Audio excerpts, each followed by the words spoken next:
កំពុងតែច្រលឹបច្រឡោចង់ចូលទៅត្រូវប្រមាលមើលលទ្ធផលឲ្យហើយសោកនាដកម្មនៃជីវិតនឹងកើតឡើងឥឡូវយើងពិចារណាហេតុផលមើលទី1ការលេងល្បែងអត់មានអត្រាឈ្នះទេគឺចាញ់ 100% គឺចាញ់បើឈ្នះបន្តិចបន្តួចបណ្ដោះអាសន្នហើយគង់តែចាញ់វិញអស់ទេឈ្នះដោយចៃដន្យតែប៉ុណ្ណោះ probability នៃការផ្សងព្រេងនោះទីបំផុតគឺចាញ់អស់លទ្ធផលរបស់អ្នកលេងល្បែងគឺចាញ់អស់អ្នកលេងល្បែង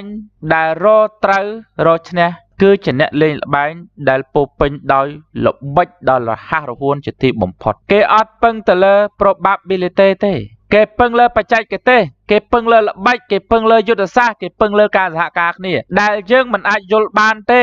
យើងទៅលេងគឺបានត្រឹមតែធ្វើខ្ញុំកញ្ចេះល្បែងតែប៉ុណ្ណោះយើងចេះមិនដល់គេទេកុំឲ្យសោះអ្នកដែលកាន់លុយទៅលេងល្បែងហ្នឹងដូចក្តាន់កំពុងតែ